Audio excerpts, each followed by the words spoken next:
All right, so we're going to go with our second session of the morning, and I'm pleased to introduce Dr. Willie Marcos Valencia. Dr. Valencia has recently come to our department, and his focus has been really on diabetes and the elderly, and he's going to be discussing diabetes management in people living with dementia.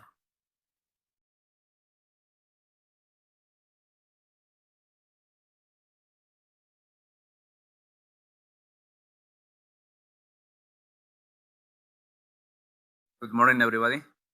I guess half of the people really like that snacking thing. Wow, okay. I want to start by, of course, saying thank you to Dr. Zimmerman and the organizing committee for having me again. I think for all of you, this is an interesting topic. Inevitably, all of us are getting older, and you can see that in our patients. And as much as we have an epidemic of obesity and diabetes, clearly dementia is an unfortunate outcome that is actually prevalent, and it is connected to the diseases we treat. So we inevitably see them in clinics.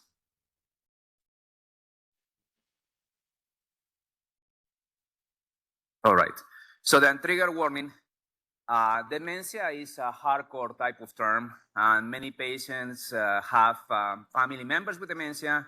Just looking at the prevalence, which is about 5 million people in the US, inevitably I have to assume that at least one person in this audience has a family member with dementia. So I just need to alert you, if I give some data or if you are worried about dementia yourself, you have to really look for the best clinical care and try to figure out more about it. Our goal, however, since this is the Diabetes Day, is to address the implications of the connection between diabetes and dementia and how we should adapt our treatment in this particular setting, and how geriatric assessments will play a role not only in facilitating but guiding our treatment plan.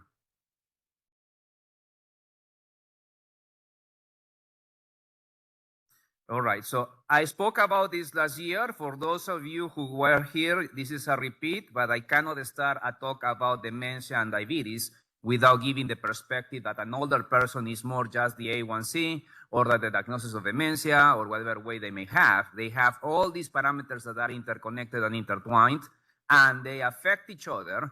And we need to adapt and understand that all these risk factors may create a more intricate interactions that will lead to more risk factors. And then this is what my career has been about for the past 10 years. So if you have somebody with diabetes and they have impaired mobility and they may have falls, but also you need to control the diabetes and they have heart failure and you need to treat those with antihypertensive medications and they may have orthostatic hypotension, but then they have cardiovascular risk and they have metabolic risk, could they have vascular dementia? And if they have a family history of dementia, are they not at more risk of dementia? And if you are treating them with not just one or two or three or multiple medications, if they are on basal bolus, if they have to use a CGM or worse, an insulin pump, well, things get a little bit complicated for you and imagine for the patient. And if they have some degree of cognitive decline, well, this will not be an easy task, so we need to adapt to those circumstances. So 5 million people in the US with dementia, so it's not uncommon. Matter of fact, we can expect as the population live longer that there will be more incidence of dementia. And it does not only affect the patients, it also affects greatly the family caregivers and the people around. I'm afraid this disease, at least until there is any type of greater data on the new monoclonal antibodies that are there to maybe treat the protein deposits, but I will call it progressive and likely reversible. And once a person has dementia, they will have dementia forever. That's at least how it is now. So the problem is that many patients don't think of their symptoms as having dementia, and many providers don't ask about it or don't recognize. So then this 5 million is underdiagnosed. The cognitive changes, however, you can expect there will be some changes as we get older. Cognitive aging is defined as just some degree of decline in your higher level of function, but it does not impact your function or quality of life or how you behave. So it will be completely normal to maybe forget a few things here and there. And it may happen in fluctuation, especially when there's a stress or poor sleep. And as people may get older, yes, some degree of decline can occur. It doesn't happen in every single person, but that would be normal. Whereas cognitive disorders, now that's abnormal. There are pathophysiologic pathways behind them. There are different types of dementia. And the problem is that these ones are progressive and they will indeed impact the patient and there will be deterioration. So the implications of dementia are beyond the clinical aspect. There's a lot of impact on the functional, the social, and economic burden. So diabetes and dementia, this has been addressed for many, many years. I just pick a couple of papers, especially the ones from the guidelines, addressing the connection. I mean, this is a study from about 20 years ago, where they did a systematic review of prospective observational studies, and from more than 1,000, they selected 25, and in those articles, they pick up the ones that had a baseline and a follow-up Mini-Mental State, which is a screening tool for dementia, and they found that when patients had diabetes, they had a 20% increase in, as you can see, positive, the odds ratio are 1.5 to 1.4, the confidence interval, to increase cognitive decline. And the risk for future dementia was increased by 60%. This is another study 10 years later, published in Neurology, that they got 1,400 patients and they compared the people who were cognitively normal with those who had mild cognitive impairment. I would just highlight that you pay attention to the risk factor that is listed there. Of course, diabetes is one of our attention, but what else is there? Hypertension, dyslipidemia, and smoking, which you know.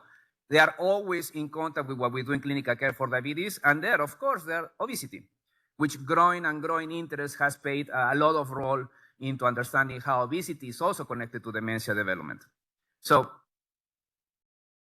not all the associations are clear. I only highlight the ones that do not cross the one in the confidence interval. And as you can see, there are different areas where you can find different findings. Either cortical infarctions or subcortical infarctions may occur. White matter changes are really not specific. Decrease in volume in hippocampus or in the whole brain, that's brain atrophy. Now, those, yes, that are associated.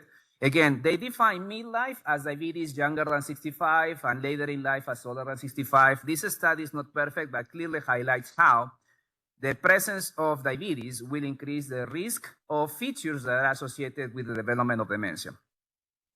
So then, of course, with good evidence, the guidelines, chapter 13, which I'm sure you all have read many times, address the target or the interventions recommendations based at least on the available evidence. Again, for studies in older adults, famously, is not as frequently studied and even less in the oldest population.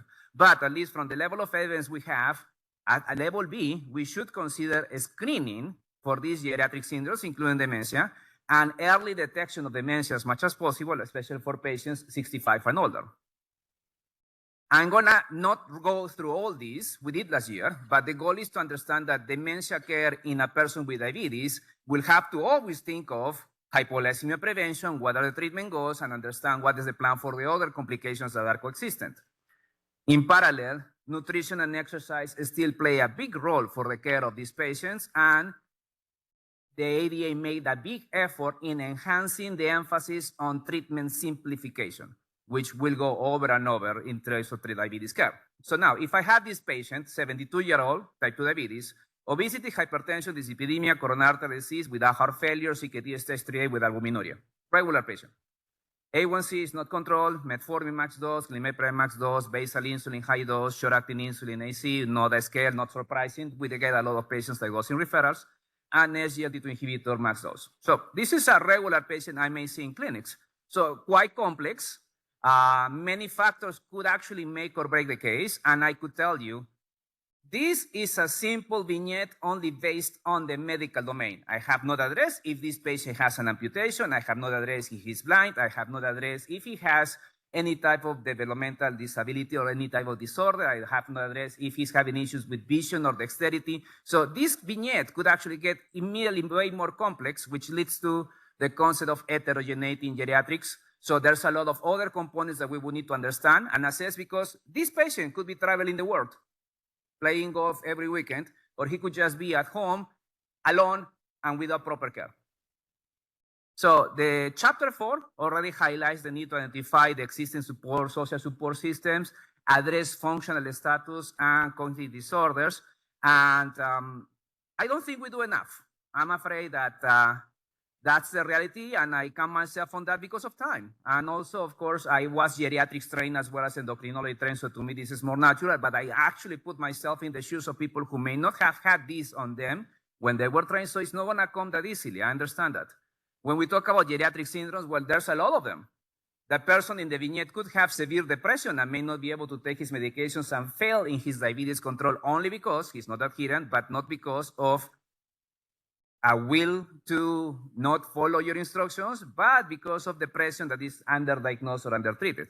Same could go for many other things, including cognitive impairment. So we do have several testing, several screening tools that could be easily implemented. And today we're going to talk more about the dementia angle of this. Funny, they picked my picture for the doctor's day, but then again, to address everything, we need to talk with the patient. We need to open up and let them know, hey, so then I'm here for you for your numbers, but tell me more about what's going on about you. So then in these conversations, I mean, there are tools already that we can use. And certainly as time goes forward, I'm happy to share that we will have a project with IBM to use technology to facilitate the testing of these geriatric syndromes. So again, if we have this picture, now I invested time to make sure everybody is on the same page and understanding this is a complex situation. Now we have to talk about dementia, hypoglycemia risk, and maybe other geriatric syndromes. So then there might be an unidentified cognitive impairment in this person. This person may experience, of course, as a consequence, challenges in self-management or even worse, self-efficacy. I mean, self-management will be they're testing the glucose if they are taking the medications as indicated. You can imagine it will be even more difficult for you to ask a person with some degree of dementia for them now to progress from self-management to self-efficacy and then titrate the insulin themselves or just modify or report or handle the CGM and adapt to their results. So that will be more difficult. So that's where the multimorbidity and dexterity are intertwined. Again, this person could have retinopathy and for that reason not be able to use the technology as much as they could. They could have other conditions for which dexterity will prevent them from handling then the management of the numbers. And then they may have also social isolation and lack of resources and support to handle this condition, again, which can be complex. And even more, which is sadder in older patients, a higher risk for food insecurity or some erratic behaviors in the meal intake. And you know, from the simple things like we lose taste buds as we get older, food does not taste the same. Older patients are at risk of not eating enough because they don't like it. And if we give them insulin, we're just asking for hypoglycemia. And here, so as I didn't mention, but CKD was there. Clearly, my vignette has CKD, so clearly any patient with CKD will have greater risk for diabetes. So before we jump into the case 1, let me take care of the case 2. This is a 73-year-old. We saw with a fellow, 77 compression fracture, long-standing diabetes, admitted for severe hypo in January, previously on 20 units of basal and short-acting 12-12-10. He lost weight. He got a lot of muscle loss. He was discharged on only basal 10 units. They stopped the short-acting insulin. Now he's taking a DPP-4 inhibitor. You can see how his weight trajectory is going down. His function is going down. So as I'm looking at these complex patients, I need to do everything, including, I may pay attention to this, and what you can do is, while you review the chart, hey, have you noticed any memory changes? Do you have any problems managing your medications? Do you forget to take your medications? Have there any events when you forget to place things, or did you miss an exit when driving? Simple questions while you do your work so you can start at least understanding if there's some degree of cognitive decline.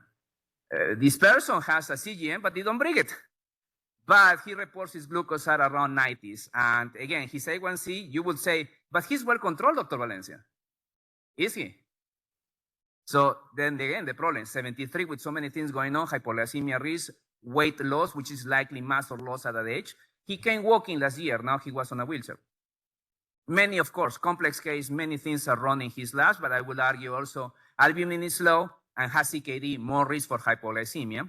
So while I review his DEX, and of course I'm concerned he just had a fracture and has to start thinking about treatment, but I could also say, I assess memory in all my patients per guidelines we should do in the setting of diabetes in older age. So we give them a warning so we don't kind of feel them single out that I worry about his memory. Then, while I start reviewing labs, I could say, I'm going to tell you 3 words. Please repeat them after I say them, and please remember them. What I will ask you in about 1 minute, the words are, and I just picked 3 words, Apple Window Book. I'm looking at my decks, I'm planning that I'm probably gonna give him Prolia, and then after I'm done with this, I ask the patient, and he repeated the 3 words. He did well over there. So he may not have the greatest screening tool for dementia, but he has many risk factors. He has significant geriatric syndromes going on at the same time. We need to prevent hypoglycemia, so we're backing down on medications, and from a whole comprehensive plan, referral to geriatrics. That's what I would advise for you in this type of complex case, because you can address many things, but you cannot address everything. So it's in the guidelines for clinicians to consider the risk and benefits for the individual diabetes medications and disease-specific benefits, as well as the burdens and hypoglycemia risk. So if we have the treatment plan and we have how to stratify patients, which you know, the only way to understand if they are in each category is if we ask the comprehensive assessment, which involves, of course, the dementia assessment. The connection between uncontrolled diabetes and dementia has also been studied. Here, from 1,800 participants, once they analyzed the patients who had normal versus borderline diabetes and then diabetes, it was clear. And then in the right upper corner, you can see that other comorbidities play a role, so we need to consider them. But the risk for Alzheimer's disease was greater when diabetes is present, and is worse when diabetes is uncontrolled. Now, one more. These patients will continue to live, right? I mean, that's what we're here for. And as they live longer and they get older, the cognitive decline is likely to get worse. So this is not a static one time, I figured out this person has or not dementia, but it's actually for every visit. The ADA recommends at baseline and at least every year after. And I would argue if there's any major change or any major detection that things used to be good and this patient was well controlled, but now he's missing injections or the insulin is out of control. Maybe he's starting to show some dementia. So of course, other geriatric syndromes are connected. Clearly, people with dementia may have risk for missing medications or overdoing medications and have false risk. So I cannot but mention it here. And this is easy. I mentioned to you the gait assessment. It will take you a few seconds. Down the road, again, we'll use technology to facilitate all this testing.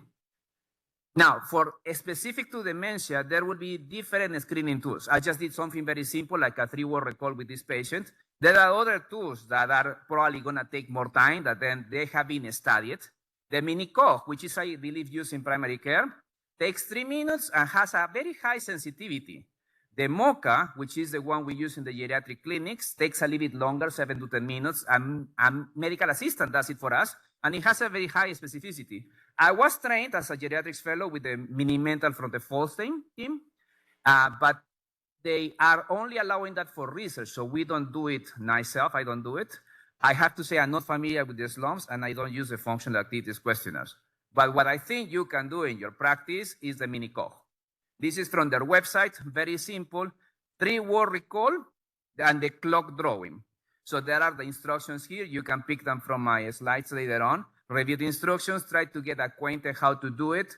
I believe in primary care, if they do this regularly, that's a big step forward. But again, these are only screening tools.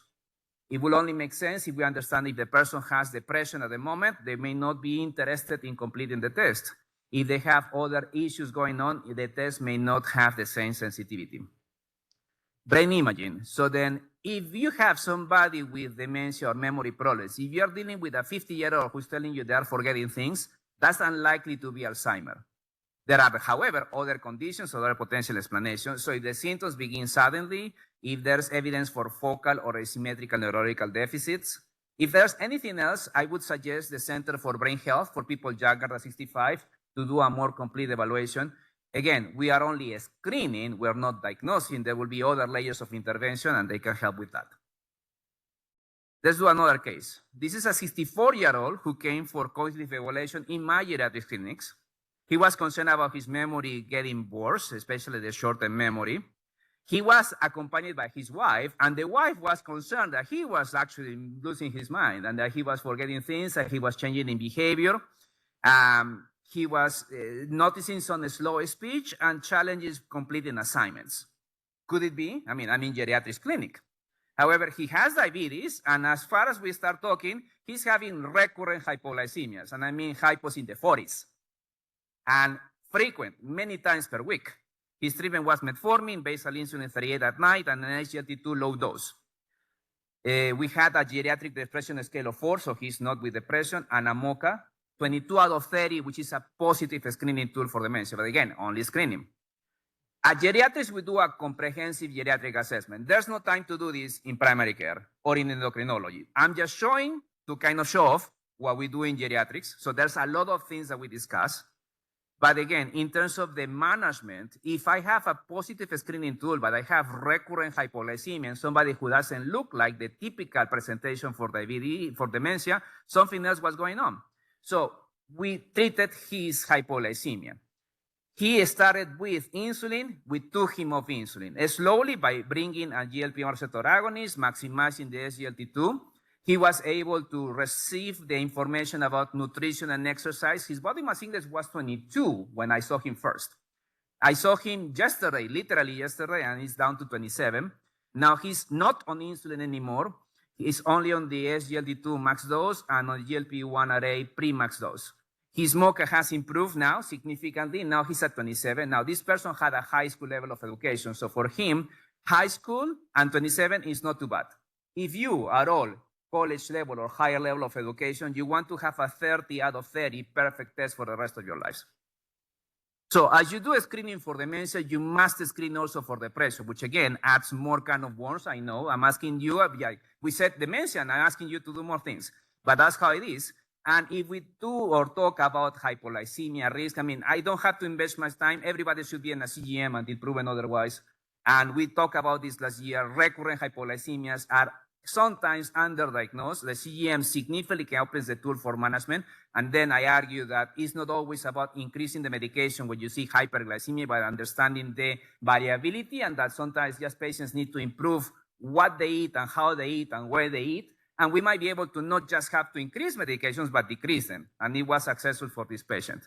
So then I still have to address dementia, and I still have the first case to talk about. So then what I want to mention now, almost finished, is the multiple risk factors that we cannot change.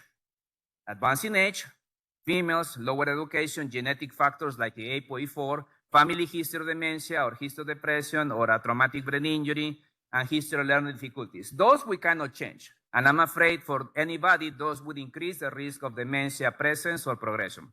However, what we can change are the modifier factors, which we actually treat in clinics. Vascular risk factors, smoking, hypertension, lipids, diabetes, heart disease, obesity, lack of exercise, and AFib. All those modifiable factors is what I offer to all my patients, even if they don't have dementia. And guess what? Even if they have dementia, I still want to fix what I can fix. So back to the case 1. Very complex, but also very usual case. And now he has dementia diagnosis. So you understand that to treat dementia, we cannot just think only of dementia. We can think of all the other geriatric syndromes. We need to think about the person as a whole and maybe understand what is the ideal treatment plan. Again, not just API medications, but understanding what medications apply the best for this person, simplify, but also control what we must control. If this person has CKD, there are medications that may slow down the progression of CKD. If the person has heart failure, there are other medications we should try. So of course, as long as we can simplify the treatment, which is ADA guidelines, we can pick on any single factor and try to understand what might be a better option for this person or not. Certainly dementia does not mean let A1C go to 10, but dementia means let's understand the best plan that can be handled by this patient. So in summary, dementia and diabetes are quite connected, and I think it's a bidirectional relationship. Screening is feasible and is much needed, and it will offer significant benefits, not only because you can plan ahead, but also can intervene earlier to change what you can change. And in the future, we'll have technology tools to help us facilitate this in the clinical grounds. Early detection is better. Please refer to geriatrics if you have a very complex case. And don't forget to adapt your treatment plan according to the patient you have in front of you. Thank you.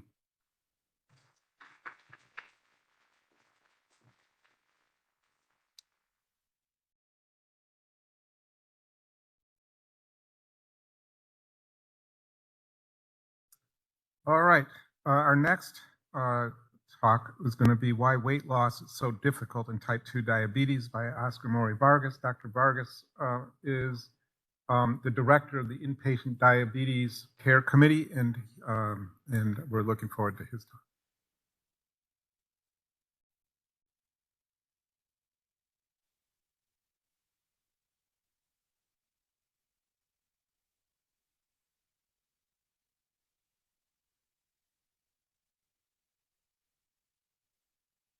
Actually, it's not Dr. Vargas, it's Dr. Pantalone. So Dr. Pantalone is our next speaker. No, it's actually Dr. Pantalone is our next speaker. And he's actually been working a lot in diabetes research, and he and I actually have been working together for a number of years in research. He is going to be discussing preventing stroke, a new diabetes therapeutic outcome goal. And also he's going to be presenting the non-CME talk at lunch. And so you don't want to miss that either. So he's also one of our best speakers. And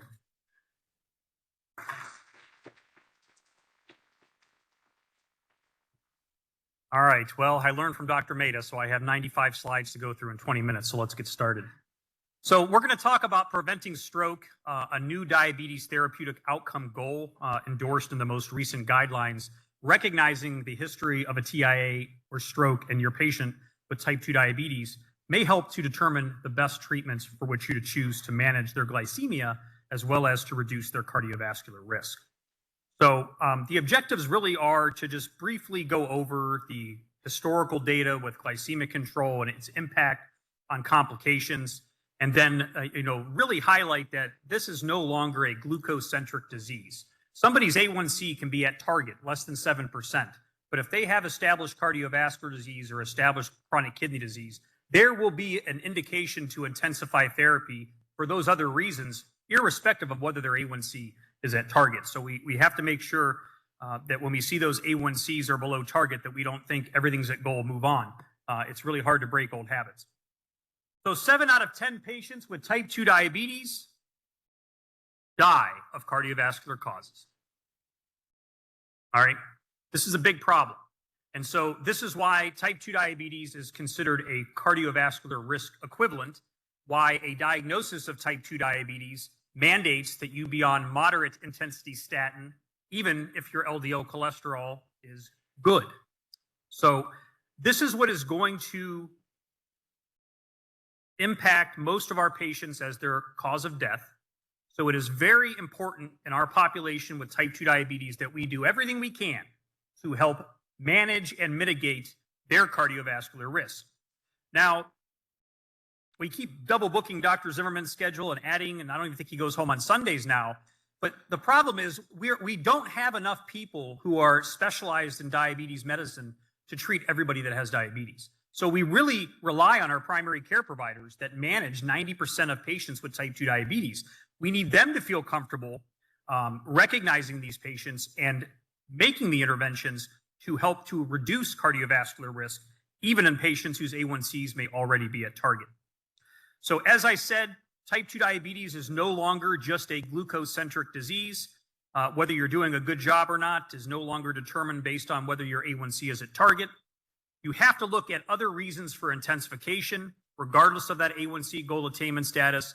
And those three more common at this point are established cardiovascular disease or very high risk, established heart failure, or chronic kidney disease. In these settings, there is indications to intensify treatment to help reduce risk of those comorbidities from progressing, even in patients who are already meeting standard of care guidelines otherwise. And so in the latest iteration of the guidelines, Diabetes Care has really highlighted the reduction in diabetes complications, really has the 4 pillars. We are all very familiar with the glycemic management pillar. We want to get these patients' A1Cs down below 7% or to their individualized target. Blood pressure management, I got to be honest with you, I don't know whether the goal is less than 130/85 or 140/90. I feel like we go back and forth. But the highlight, you want to make sure that these patients have adequate blood pressure control. Lipid management, even if their LDL is good, 75. If you have type 2 diabetes, no history of heart disease, you should still be on a moderate intensity statin. Now, if anybody in the audience can tell me how to convince my patient they should go on the statin, despite their LDL cholesterol being good, I would really appreciate that, because that is a big struggle for a conversation with patients that say, my cholesterol is good. What do you mean? Now I need to start a cholesterol lowering therapy? So it's a challenge. And then lastly, using agents that will reduce cardiovascular risk or the risk of kidney CKD progression. in patients who have those comorbidities along with their type 2 diabetes, we have to be using those specific agents that may provide benefit beyond their effect on glycemic control. This is a complicated graph or table, but it really does kind of summarize things very nicely. So early on, this is the DCCT in type 1 diabetes patients that compared intensive glucose control to more conventional.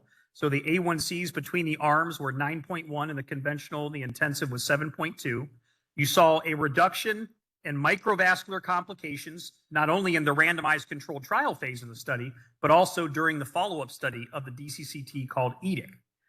There was no signal here that there was a reduction in macrovascular disease in these patients, but during the long-term follow-up, there was some signal during the non-randomized follow-up phase that there may be a benefit on reducing cardiovascular disease and mortality with intensive glycemic control. But again, that was hypothesis generating. And then they did the UK-PDS study, which was very similar to the DCCT, except for it was in type 2. You could see the separation of the intensive versus conventional. The difference was about 0.9% A1C. Again, the intensive group had microvascular risk reduction, clearly was observed, but in this group, we did not see a signal that there was a reduction in macrovascular risk or mortality. Now, to be fair, those were not powered as cardiovascular outcome studies, so even if we did see a signal, it would just be hypothesis generating. So eventually this led to the 3 trials back in the mid-2000s, the ACCORD, the ADVANCE, and V8ET, and these were trials that were designed to compare intensive glycemic control in older patients with cardiovascular disease or at high risk of cardiovascular disease, randomized to intensive targets like less than 6% or more reasonable relaxed targets. And even in that older population with established cardiovascular disease, you could still provide microvascular risk reduction benefit to those patients. However, if you looked at cardiovascular disease and mortality, we did not see a signal that there was a benefit from intensive glycemic control. And actually in the ACCORD trial, it was stopped early because there was an observed increase in mortality with intensive glycemic control. So it's these 3 studies that led the ADA to come out and say, well, an A1C less than 7% is the goal for most. However, we really need to individualize it for our older patients, specifically those with cardiovascular disease. So because of a meta-analysis that was done by Dr. Nissen that raised concern that pioglitazone or rosiglitazone may increase the risk of adverse cardiovascular events, the FDA mandated that any new diabetes drug undergoing study for approval had to show cardiovascular safety. So they had to undergo cardiovascular safety studies. And if it were not for that whole controversy back in the mid-2000s, we would not know any of this information about SGLT2 inhibitors and GLP-1s and cardiovascular risk reduction, because the studies never would have been done if they weren't required. And through those studies, we have learned a tremendous amount of information. One, in the SUSTAIN 6 trial in PIONEER 6, the oral semaglutide, and this was sub-Q semaglutide, and cardiovascular risk patients, we saw very significant data supportive of cardiovascular safety, but also for cardiovascular benefit. And so the FDA granted approval of semaglutide in the once-weekly injectable form to reduce cardiovascular risk. And then in the REWIND trial with dulaglutide, also demonstrated a statistically significant difference or reduction in 3-point MACE versus placebo. The LEADER trial also had a very nice 3-point MACE reduction that was statistically significant. And if you look at some of the other trials, they were right on the border, but they were not statistically significant. But here, what is really impressive is if you look specifically at stroke. Now, these trials were not geared specifically to look at stroke as an outcome. Rather, it was part of the 3-point MACE composite: cardiovascular death, non-fatal MI, non-fatal stroke. Nonetheless, you can see very nice signal here with some of these GLP-1s that they were the main driver of that 3-point MACE risk reduction, so that the stroke benefit may be something that is a little unique to that of GLP-1 receptor agonists. So in patients who have had a previous TIA or stroke, and you're choosing an agent, a glucose agent, to control glycemia or to reduce cardiovascular risk, it would seem appropriate to use an agent such as a GLP-1 receptor agonist like semaglutide or dulaglutide that have very good and helpful stroke data. So this was the sustained CVOT with subcutaneous semaglutide. You can see very nice separation of the curves for that 3-point MACE. And then if you look at non-fatal myocardial infarction, non-fatal stroke, and death from any from cardiovascular causes, you can see that most of the driver of this 3-point MACE was the very significant reduction in stroke that was observed. Same thing with REWIND with a dulaglutide study. The 3-point MACE is right here. You can clearly see that dulaglutide had a lower risk of developing the 3-point MACE versus placebo with the 12% relative risk reduction. And then if you look at cardiovascular death, non-fatal myocardial infarction, non-fatal stroke, again, you can see very nice separation of the curves here for stroke, which appeared to be a strong driver of the 3-point MACE primary composite endpoint being positive. And then this was a further sub-analysis pre-specified on the dulaglutide group looking at the effect on stroke. And they looked at fatal or non-fatal stroke, disabling stroke, or non-fatal stroke. And you can see really across the board that there was a benefit specifically on stroke outcomes among those patients who experienced an event. What about SGLT2 inhibitors? Well, if we go to the first one here,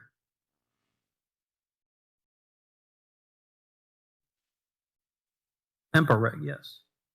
Empareg, this was the first SGLT2 inhibitor to receive an indication by the FDA to reduce cardiovascular risk. And they gave them the indication, the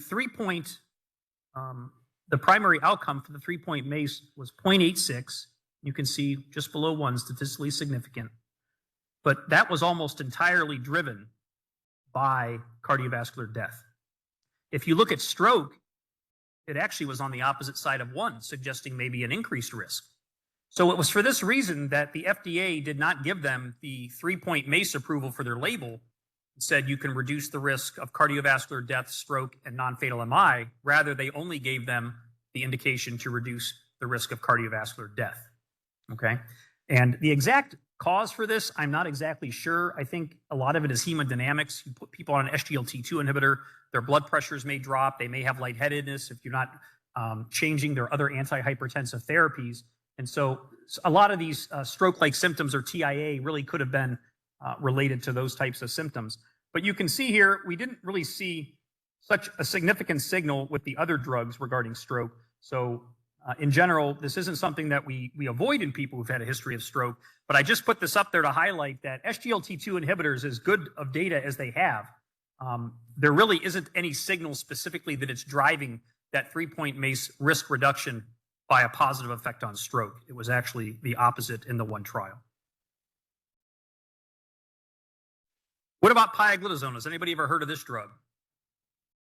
All right.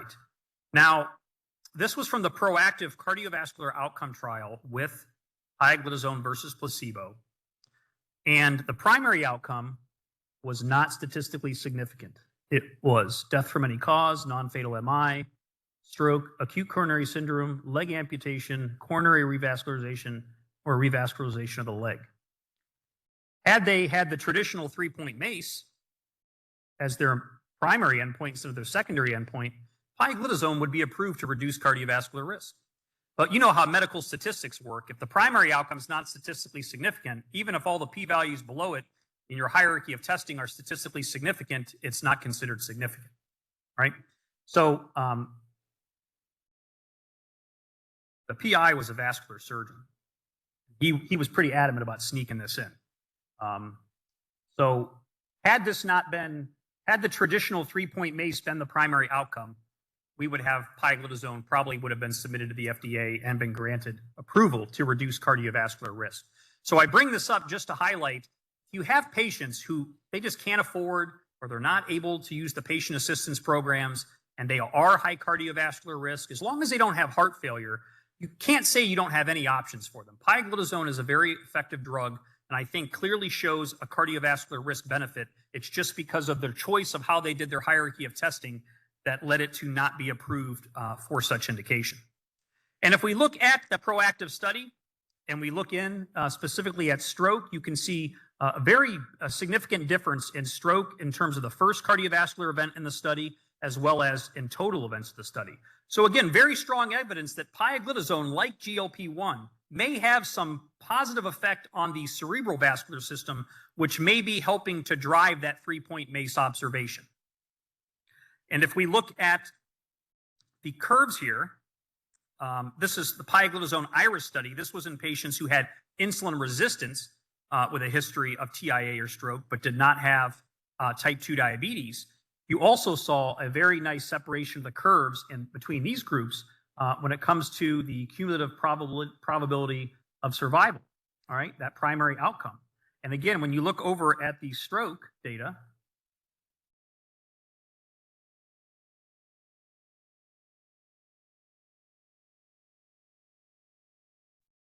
thought I had something highlighted in there, but you can see here when you look at stroke, again, very, very nice separation between the number of events between these two arms, those that received placebo and those that received pioglitazone.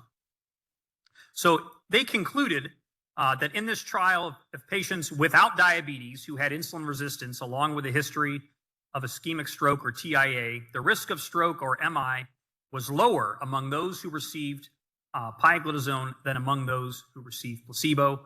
To be fair and balanced, there was also a lower risk of developing diabetes in those who received pioglitazone, but there also was the higher risk of weight gain, edema, and fracture risk increase with the pioglitazone in this group.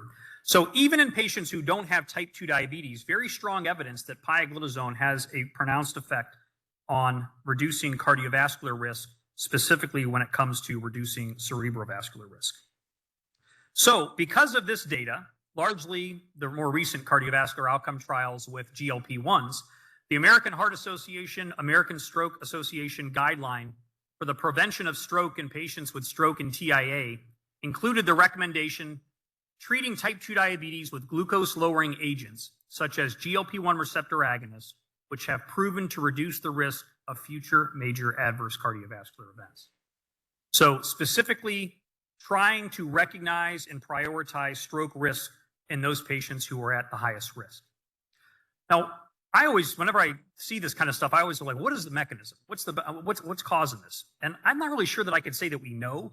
I can say that there are GLP-1 receptors located throughout the body. Unfortunately, a lot of people are under the assumption that GLP-1 receptors are only located on the beta cells of the pancreas, but that's not true. They're on endothelial cells, macrophages, and so GLP-1 agonism, if you look at all the mechanisms of decreasing inflammation, et cetera, decreasing lipid accumulation, decreasing vascular inflammation, it kind of has an effect like statin to some degree. You know, you're getting this anti-cardiovascular effect that's mitigating the underlying cardiovascular disease process. So that may be in part what is driving the cerebral atherosclerosis risk reduction in these patients with GLP-1 that may be giving us that disproportionate benefit in terms of stroke. And then, you know, there's a lot of other possibilities with GLP-1 treatment and neuroprotection. There was recently a study in the New England Journal of Medicine with lixisenatide helping patients with Parkinson's disease in terms of their symptoms. So we're still learning a lot about these agents and where they work and how they act. And I think we're just going to continue to learn more and more about them. And I don't know, eventually I should probably just start mine now. What do you think, Dr. Zimmerman? So, in conclusion, prioritize cardiovascular risk reduction in your patients because that is what is going to kill 70% of those patients. You have got to prioritize cardiovascular risk reduction. And if somebody specifically has a history of TIA or stroke, I think the data does support, if you're choosing an agent to reduce cardiovascular risk, that GLP-1s or pioglitazone data is strongest versus that of an SGLT2 inhibitor, which is approved to reduce cardiovascular risk, but not specifically to reduce the risk of stroke. And last, the decision to intensify for cardiovascular risk reduction is independent of the patient's individualized A1C target. If I have a guy who comes in to see me for a referral whose A1C 6.7, and he's on metformin and sitagliptin, and he had bypass surgery a year ago, it does not matter that his A1C is 6.7%. you can add therapy to reduce this cardiovascular risk independent of these drugs' effects on glucose. And so that would be a good example where you would make the patient happy because you would intensify therapy while taking another therapy away. So one of the more common interventions that you have in patients who come in with sitagliptin or another DPP-4 inhibitor, you can stop it and then put them on GLP-1. So then you're exchanging one copay for another. The patient's still on two medicines, but they're actually getting a medicine that's going to confer cardiovascular benefit. That's it.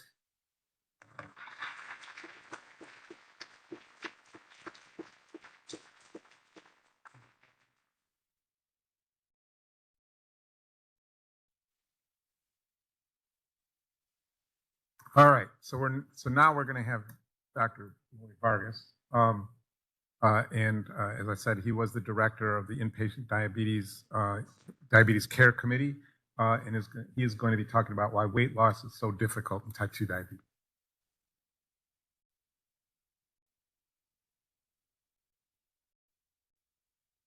Thank you, Dr. Zimmerman.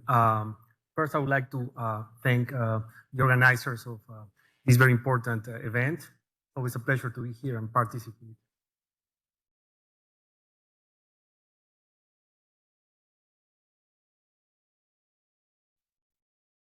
Okay, so the learning objectives of this presentation are to briefly review the association between obesity and the risk of type 2 diabetes, to describe the metabolic and hormonal adaptations that occur after weight loss, compare weight reduction outcomes in trials of weight management medications in patients with and without type 2 diabetes, and to understand why patients with type 2 diabetes may have a greater difficulty losing weight.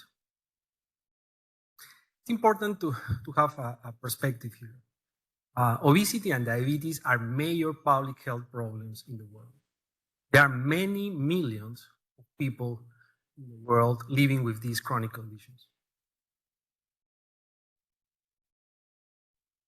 The obesity epidemic started in the United States in the late 1970s and early 80s. This is likely related to changes in society and lifestyle that were associated with an increase in the availability and intake of ultra-processed food, unhealthy snacks, high-calorie food that is also low in nutrient value, changes in physical activity levels, an increase in sedentary jobs, an increase in sedentary leisure activities, less time spent cooking, reliability in fast food, also changes in transportation, urbanization, and also an increase in advertising promoting really unhealthy food. So many factors really that contributed to this epidemic. In the United States, the prevalence of obesity in adults is about 42%.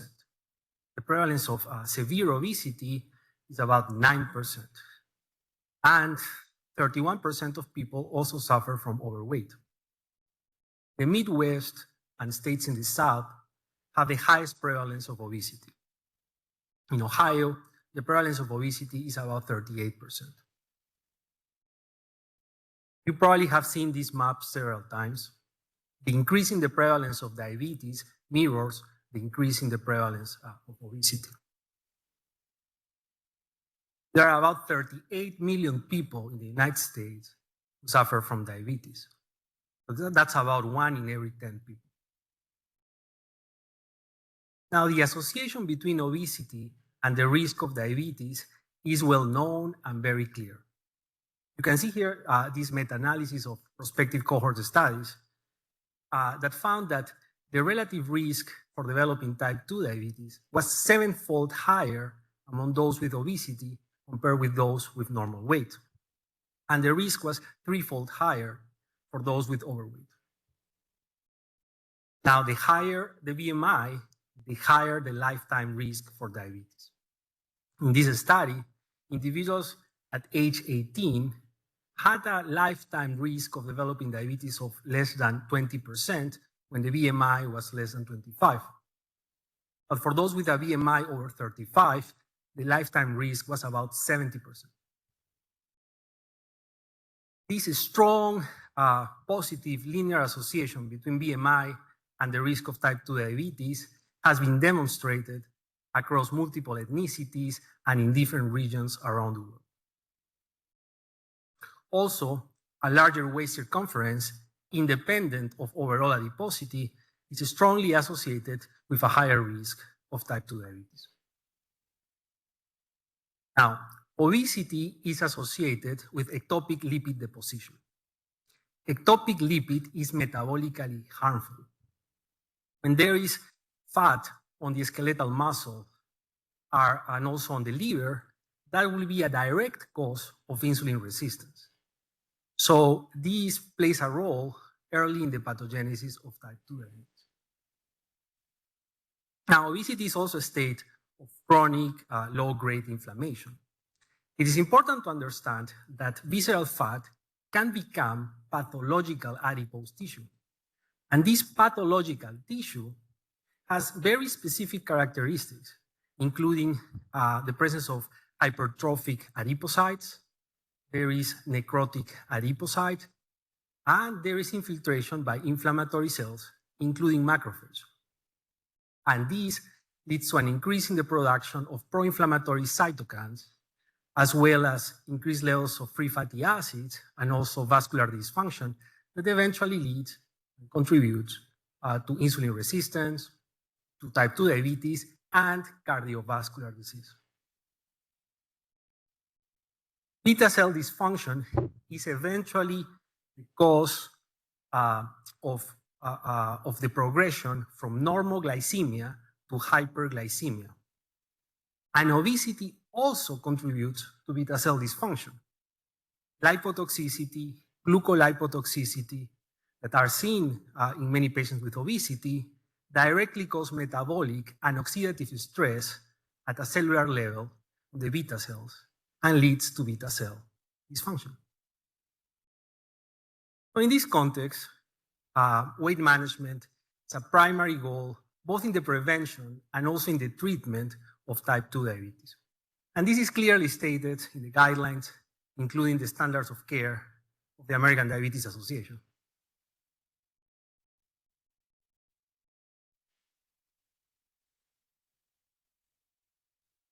Our patients know this.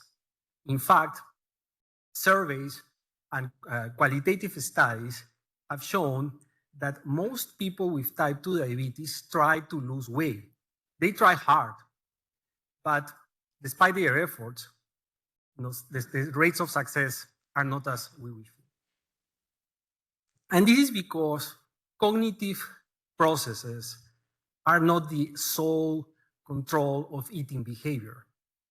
There are complex neurological circuits, including the presence of hedonic areas and homeostatic areas in the brain that operate mostly at a subconscious level that regulate food intake. So arithmetically, it should be very simple. You eat less, you move more, you lose weight. The problem with this model is that it greatly oversimplifies a complex process of regulation of food intake and energy expenditure. Traditional dieting advice says if you cut down 500 calories per day, you will lose about 1 pound per week. So for example, if you start at 200 pounds, but after about 1 year, you will lose about 50 pounds. And if you continue this diet, you will successfully disappear at 3.8 years. Obviously, our bodies cannot allow this to happen. These predictions fail to consider the complex biological processes involved in weight regulation that actually counteract a reduction in energy intake. So if we look at the total energy expenditure, the components of the total energy expenditure, we will notice that resting metabolic rate is really the major source of energy expenditure. Now, resting metabolic rate correlates with fat-free mass, okay? That means larger amount of fat-free mass, then a larger amount of energy that is burned. Now, fat-free mass includes skeletal muscle, but also other lean tissues. And when we lose weight, some amount of fat-free mass will be lost. And this is why it's very important to actually include strength exercises in any weight loss program to minimize the amount of fat-free mass that is lost. Now, it is more complicated than that. Metabolic adaptation, also known as adaptive thermogenesis, is a phenomenon that causes a reduction in body weight expenditure that is actually greater than expected based on the actual changes in body weight and composition. So there will be a reduction in energy expenditure after weight loss, okay? But that is not only due to a reduction in body mass. There are also hormonal changes and changes in the activity of the sympathetic nervous system that will promote this decrease of energy expenditure. If we look at the energy balance dynamics during lifestyle interventions for weight loss, we will notice the following. First, that most people lose weight for about 6-8 months. After that, there's typically a plateau. Then in many cases, people start regaining weight. Now, the energy intake will actually decrease significantly at the beginning, depending on the diet, but eventually it goes back to baseline. Now you can see in this figure that energy expenditure drops and remains low for a long period. In fact, long-term persistence of adaptive thermogenesis has been demonstrated in several studies. In this study, we can see how the total energy expenditure decreased after recent weight loss induced by diet, but it was also, the energy expenditure was also lower on average when weight loss was sustained for over 1 year. We can also see here that non-resting energy expenditure dropped after weight loss. Obviously, you need energy to move mass. If there's less mass, there's less energy required for movement. Now, this persistent hypometabolic state can last for years. In this study that looked at the participants of the Biggest Loser competition, this was a very interesting study because it showed the presence of this persistent hypometabolic state, and the findings were so dramatic that actually this was one of those studies that you could read at the New York Times. So what happened here is that after the competition, people lose on average 58 kilograms. Okay, but if you follow these participants for 6 years, you will see that the majority of them regain weight. So they regain on average 41 kilograms. Now they also measure the resting metabolic rate after the competition, after they lost weight. And so the resting metabolic rate dropped by about 610 kilocalories per day. But then at 6 years, the resting metabolic rate was still low. So these participants had this persistent hypometabolic state that always is promoting weight regain. Now, the other important metabolic adaptation that occurs after weight loss is an increase in hunger, in appetite. Let's review again the energy balance dynamics that occur during lifestyle interventions for weight loss. You will see in this figure how appetite levels increase significantly after weight loss. And in fact, the relative strength of this feedback mechanism is stronger than the decrease of energy expenditure. So why this happens? So let's review the basic physiology here. The hypothalamus is the control center for appetite and energy homeostasis. In the hypothalamus, there are orexigenic pathways and there are anorexigenic pathways. These pathways try to maintain weight at a constant level. Now, these neuronal circuits are regulated by peripheral hormonal signals that come mainly from the gastrointestinal tract, the pancreas, and adipose tissue. So ghrelin, produced at the gastric fundus, will stimulate the orexigenic pathway and therefore increase food intake and decrease energy expenditure. Leptin, produced by the adipose tissue, actually inhibits the orexigenic pathway and stimulates the anorexigenic pathway, leading to a decrease in food intake and increase in food expenditure. Insulin and other gut hormones also influence these neuronal mechanisms. So what happens when you lose weight? Well, when we lose weight, there are hormonal adaptations that occur in response to that weight loss. Leptin levels decrease, and that leads to an increase in appetite and a decrease of energy expenditure. Ghrelin levels increase, and that leads to an increase in hunger and food intake. But there are also other hormonal changes that promote an increase in appetite, including decreased levels of amylin, decreased levels of CCK, GLP-1, and peptide YY. And these hormonal adaptations actually can persist for a long term. In this study, ghrelin levels increased after weight loss induced by diet and remained persistently elevated for over a year. And peptide YY, amylin, and CCK levels decreased, and again, levels were lower for over a year. Not surprisingly, these participants reported higher levels of hunger and a desire to eat. That persisted for several months. Now, an interesting finding is that patients with type 2 diabetes seem to have a greater difficulty with weight reduction than those with obesity without diabetes. Now, there is a lack of head-to-head comparisons in trials demonstrating these findings. But if you look at the overall data from trials, this seems to be a true finding. So let's review some of the landmark trials of weight loss medications. So in the core behavioral modification study, participants without diabetes were treated with naltrexone plus bupropion.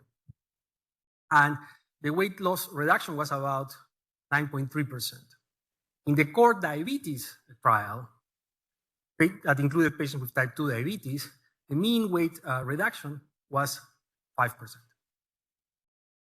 In the European multicenter Orlistat study, participants were treated with Orlistat and also follow a hypocaloric diet. And after about a year, they lost 10.2% on average. While in a similar study that included patients with type 2 diabetes, the weight loss was only 5%. In this study, the effect of Orlistat induced weight loss without concomitant hypocaloric diet in Chinese individuals with obesity with or without type 2 diabetes. There was also evidence of a decrease in weight reduction among those with diabetes. In the SCALE study, treatment with liraglutide in people without diabetes was associated with a weight reduction of 8.4%. Now, in the SCALE diabetes study, the weight reduction was 6%. In the STEP 1 study, treatment with semaglutide, 2.4 milligrams subcutaneous once weekly, in individuals with overweight or obesity without diabetes, was associated with 14.9% weight reduction. While in the STEP 2 trial that included patients with type 2 diabetes, semaglutide at the same dose was associated with a 9.6% weight reduction. And finally, in the SURMOUNT-1 study, tirzepatide at a dose of 15 milligrams subcutaneous once weekly among those without, in people without diabetes, was associated to this impressive weight reduction of 20.9%. But in the SURMOUNT-2 study, the mean weight reduction among those with type 2 diabetes was 14.7%. Now, some studies have also found that diabetes impairs weight reduction among those who undergo bariatric surgery. In this retrospective cohort from the University of Michigan, there was evidence of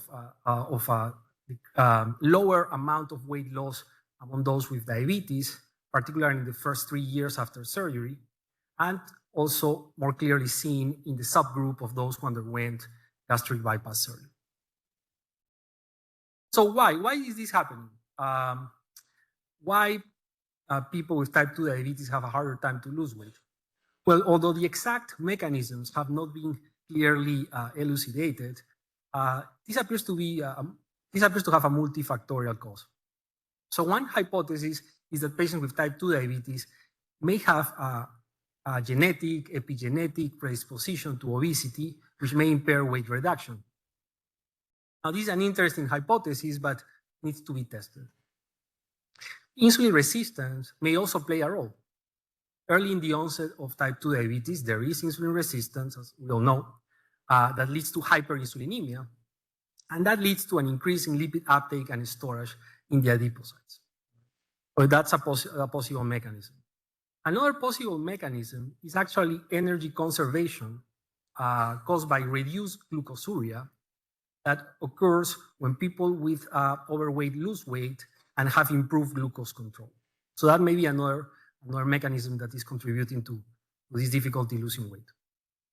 Now, treatment with anti-diabetes medications that cause weight gain, like insulin, sulfonylureas, meglitinides, TZDs, are clearly an obstacle for weight loss in our patients.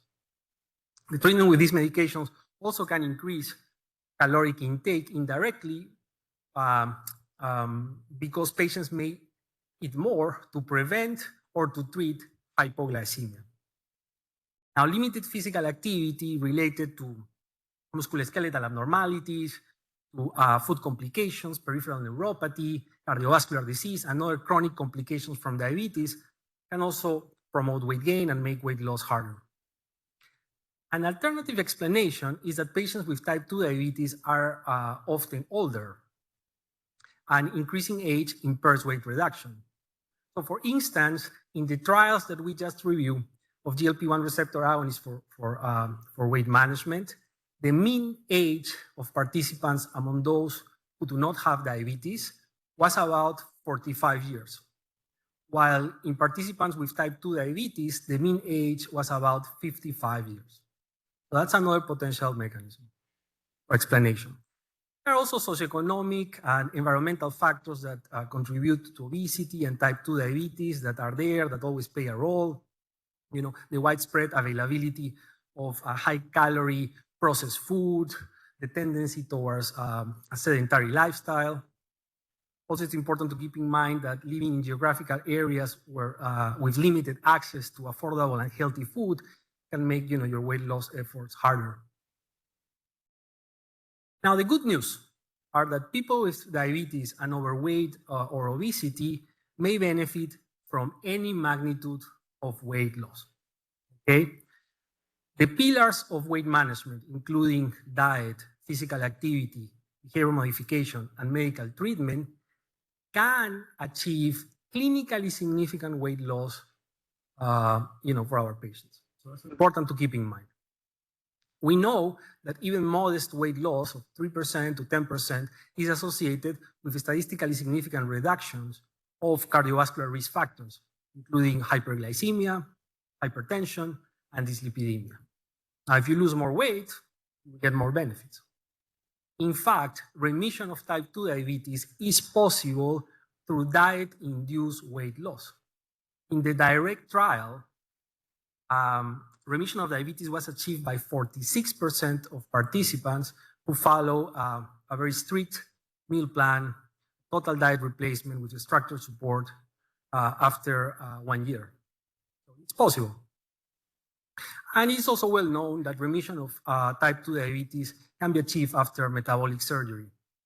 Data from the Cleveland Clinic show that diabetes remission is observed in 49% of patients after Roux-en-Y gastric bypass and 28% among those who had a sleeve gastrectomy. Those with milder cases of diabetes have a higher probability of diabetes remission. And for those who cannot undergo bariatric surgery, we now have these amazing medications that can help our patients achieve a significant amount of weight loss.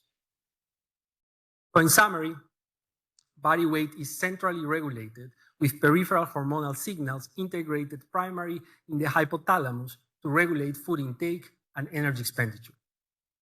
Weight loss results in an increased appetite and decreased energy expenditure that can persist long-term. The hormonal mechanisms that promote weight regain, again, can persist long-term. Weight reduction tends to be more challenging for individuals with type 2 diabetes, likely due to multiple factors. But despite the challenge of weight reduction associated with type 2 diabetes, the fundamental components of obesity management, including diet, physical activity, behavior modification, and medical therapy, can lead to clinically significant weight loss in many patients. We should always aim to achieve that. Thank you very much.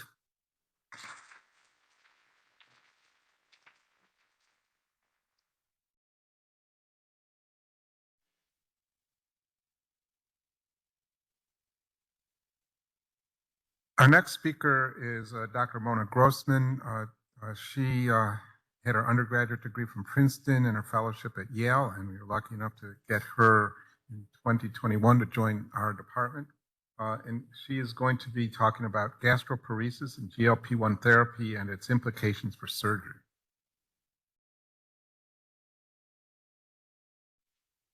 Thank you. So I'm really excited actually to talk to you about this today because it's fairly timely. So there were 2 studies that came out within the past 2 weeks addressing this topic that we'll talk about.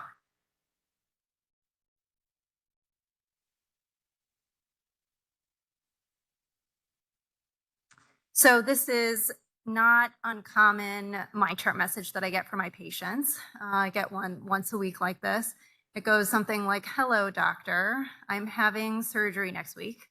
What should I do with my Ozempic?" So over the course of the next 30 minutes, hopefully I can give you guys an idea of what to do and how to answer these patients. So first we'll talk about gastroparesis, and then 2 somewhat conflicting guidances that came out from 2 different national societies. So one is from the American Society of Anesthesiologists, and the other is from the American Gastroenterological Association. And remember, these are consensus guidelines. So this means it's not, there's not a lot of evidence. It's mostly expert opinion, but we'll talk about what evidence there is. So briefly, gastroparesis is defined as delayed gastric emptying in the absence of obstruction. So for normal gastric emptying to occur, there needs to be antral contractions and then pyloric relaxation. And if there's interruption in this process, then people end up with gastroparesis. So symptoms, nausea, vomiting, early satiety, postprandial fullness, bloating, not uncommon symptoms that people who are on GLP-1 receptor agonists also experience.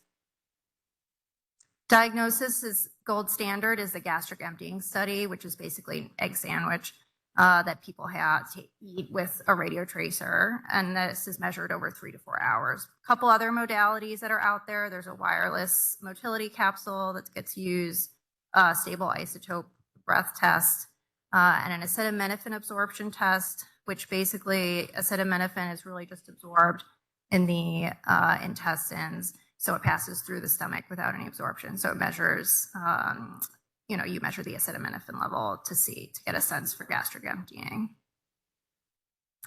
Causes, so the most common cause of gastroparesis really is idiopathic. After that is diabetes. Vagotomy or vagal nerve injury also, can lead to impaired gastric emptying, viral gastroparesis. And there are a number of drugs that can cause gastroparesis as well.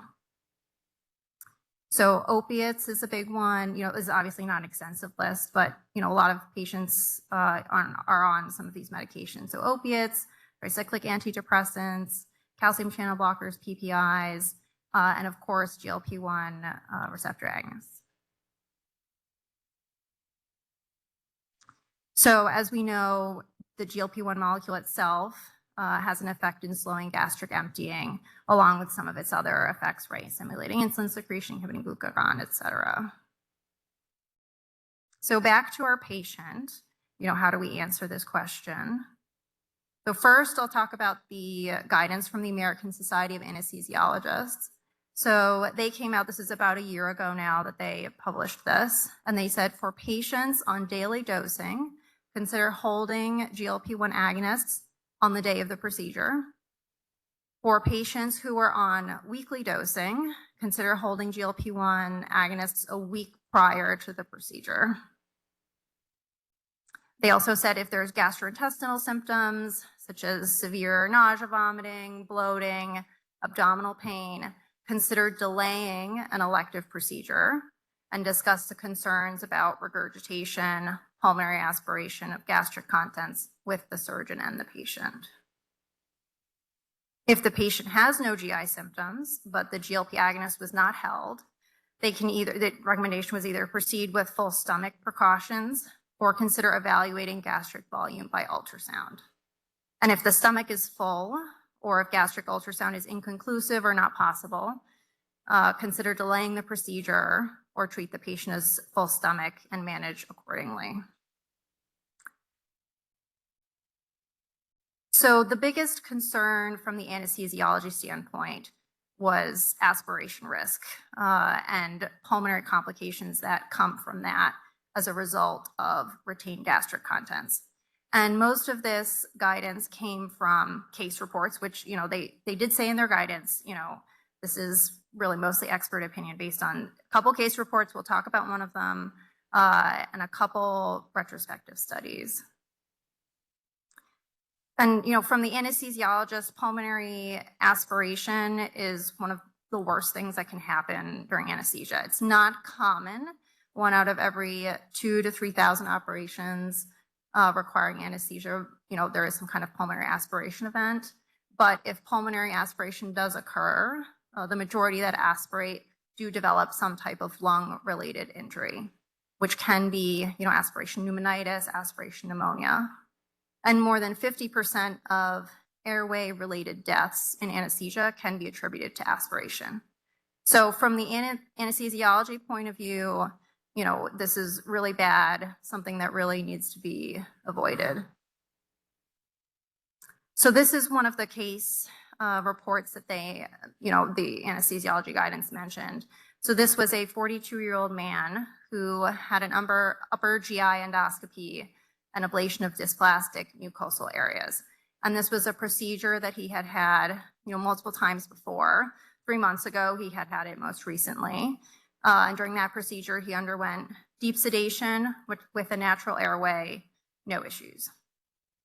About 2 months ago, he was started on semaglutide, and he was titrated up to 1.7 milligrams for weight management. And he was fasting for 18 hours for this procedure. He underwent deep sedation like normal. The endoscope, when it was introduced, showed large quantities of liquid and solid material in the stomach. This was suctioned, and then he was rapidly intubated. And then they did a bronchoscopy as well, which showed liquid and solid material similar to gastric content in the lungs. So this is, pretty scary for an anesthesiologist. The procedure was completed. He was extubated, stayed overnight, discharged home the next day. So overall, he had, a very good outcome. But there was definitely, he did obviously aspirate, which was fairly concerning. Another case that we'll come back to is a 63-year-old man, history of gastric bypass. He was also on semaglutide, fasting for 12 hours, and also had a case of pulmonary aspiration. We'll come back to this case later on. So one of the big questions, do GLP-1s lead to perioperative pulmonary aspiration? That's one question that we still need to answer. And the reason for that is really to get at the second question, which is how long should GLP-1s really be held prior to elective procedures? So to try to answer the first question, for ethical reasons, you can't really do randomized control trial. It's a little tricky to randomize an arm to something that you think might cause pulmonary aspiration. So people have been looking at gastric emptying or retained gastric contents instead. So this is one of the studies that the Anesthesiology Society cited. So this was a matched pair case control study. They matched based on age, sex, A1C, and insulin use. And it was about 1,000 patients with diabetes. And they found that significantly more people who were using a GLP-1 had gastric residue compared to those who were not on GLP-1. And they measured this visually by EGD. So these were people that underwent EGD. And the difference, so 5.4% versus 0.49%, which was significant. But the overall number is fairly small, so only 11 patients had gastric residue that was seen, and they were on a mix of GLP-1s at different doses as well. Another study that the anesthesiology guidance had cited is this one, which was a retrospective chart review looking at semaglutide, people who were getting semaglutide and who had undergone an EGD between 2021 and 2022.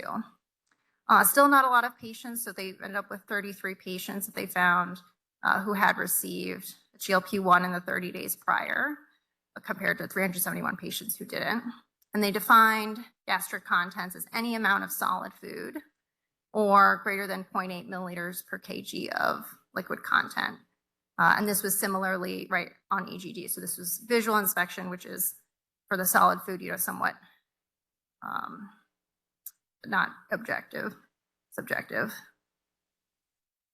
They did find that patients in the semaglutide group were significantly more likely to have retained gastric contents. So this was 8, came out to 24.2% in the semaglutide group as compared to 5.1% in the non-semaglutide group, and this was significant. GI symptoms were positively correlated with whether there were increased gastric contents. So this is in their guidance, right, from the Anesthesia Society, if patients are having symptoms, there was, a little bit more of a heightened concern. And they found this, there was especially more in patients who were on semaglutide with GI symptoms. So both had even higher risk of having retained gastric contents. Interestingly found people who underwent an EGD and a colonoscopy was somewhat protective. So these people had a lower risk of having any type of gastric content still in the stomach. They also found that the duration of time that semaglutide was interrupted was not predictive of having gastric contents retained. So people who were on semaglutide who had retained gastric contents had interrupted their semaglutide for about 10.5 days prior. And then so people who were on semaglutide that did not have retained gastric contents similarly interrupted their semaglutide for the same amount of time. And there was no relationship between the use of semaglutide and the amount or volume of gastric contents that were seen.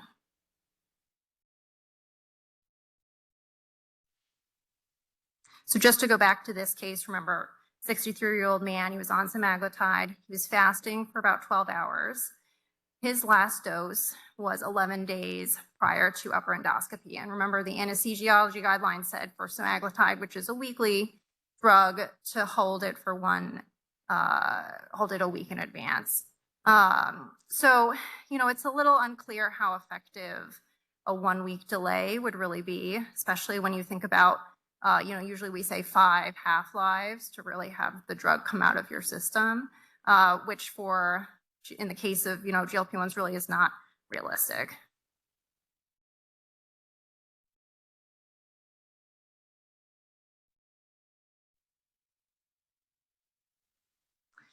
And it's not entirely benign to withhold GLP-1s either. So there's always, you can have a delay in care, right? A lot of some anesthesiologists were maybe canceling cases, hyperglycemia when you're holding GLP-1s, which also leads to, issues with wound healing, cost and time are all can be, an issue if you're gonna, hold GLP-1s and delay and things like that. So somewhat in reaction to this, it seems like the American Gastroenterological Association came out with a conflicting clinical practice guideline. So they said, generally, in patients on GLP-1RAs who have followed standard perioperative procedures, typically an 8-hour solid food fast, and a 2-hour liquid fast, and who don't have symptoms of nausea, vomiting, dyspepsia, or abdominal distension, we advise proceeding with upper and or lower endoscopy. So they did not recommend holding GLP-1s.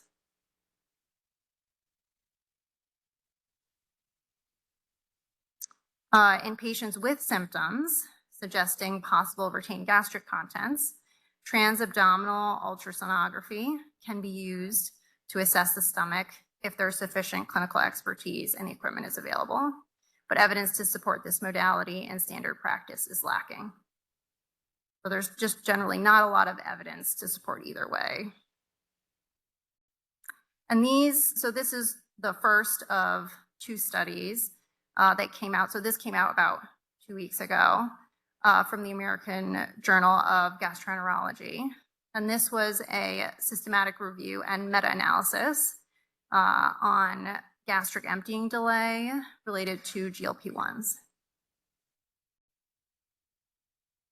So they found 15 studies of people that were on GLP-1s that also quantified gastric emptying. So 5 studies used the gastric emptying study, which is the gold standard. And they found that the mean time required to empty 50% of gastric contents was about 138.4 minutes for people that were on GLP-1s, as opposed to 95 minutes for placebo. So the difference was 36 minutes, which arguably is not very clinically significant. 10 studies used that acetaminophen absorption test that I told you about before.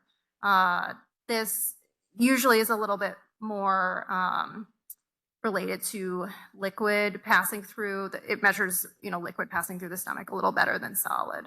But in this group, there was no significant delay in gastric emptying, whether people were on GLP-1s or not.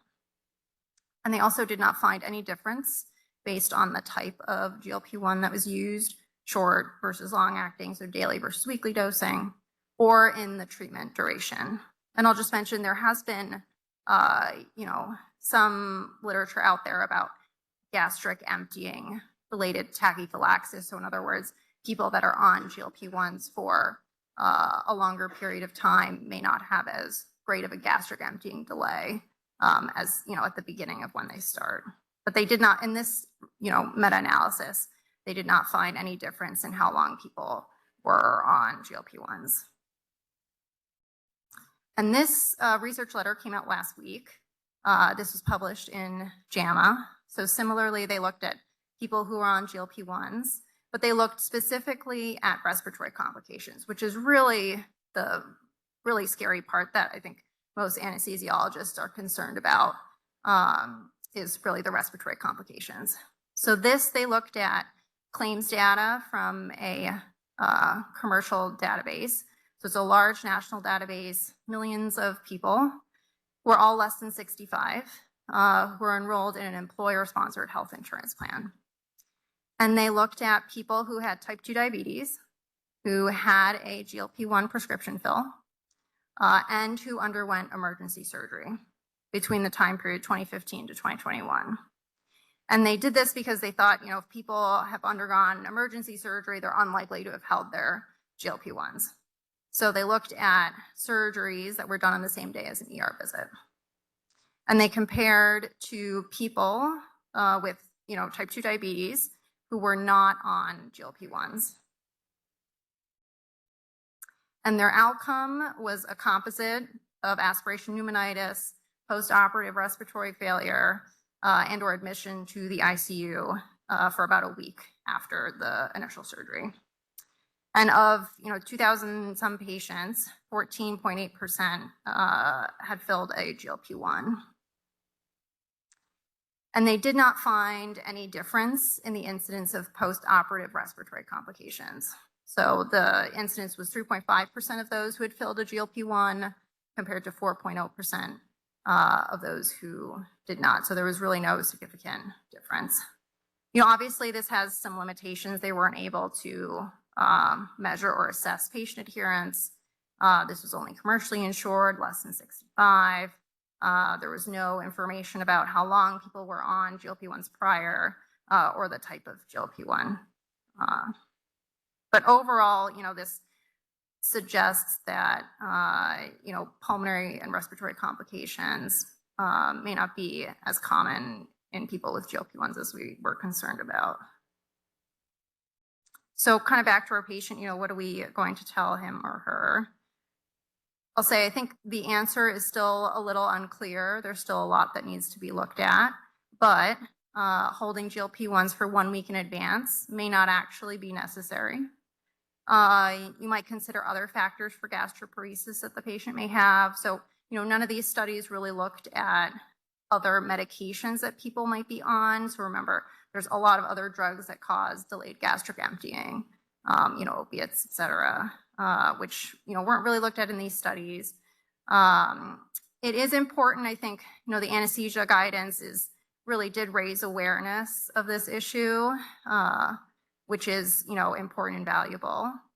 One thing you might consider would be to think about a liquid diet for the day prior. So this is coming from those patients in that study that I had discussed earlier. Those patients who underwent EGD and colonoscopy had, fewer retained gastric contents. And the thought there was, people who are undergoing colonoscopy are on a liquid diet for the day prior to their procedure. So that may have helped with that. And then the use of gastric ultrasound, is kind of increasing, not available everywhere, but, could be considered. Thank you.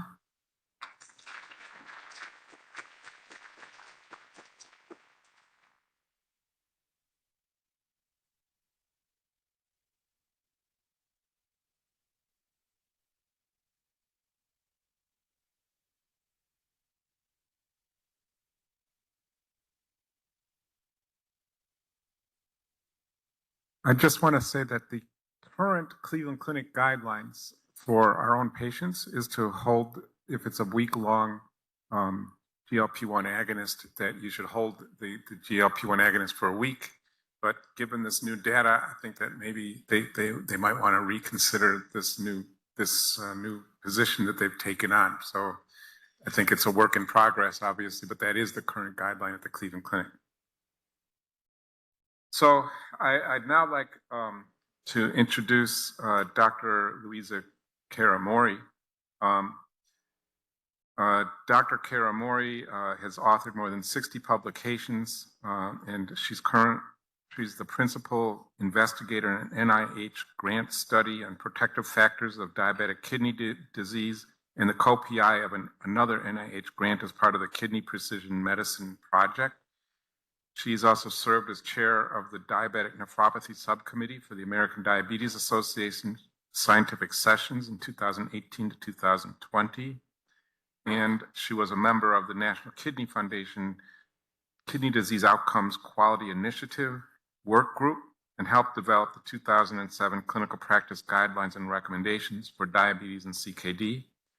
And she's also a member of the Kidney Disease Improving Global Outcomes KDIGO Task Force, and she also volunteers for important initiatives for the JDRF. And she's going to be discussing with us management of diabetes and chronic kidney disease.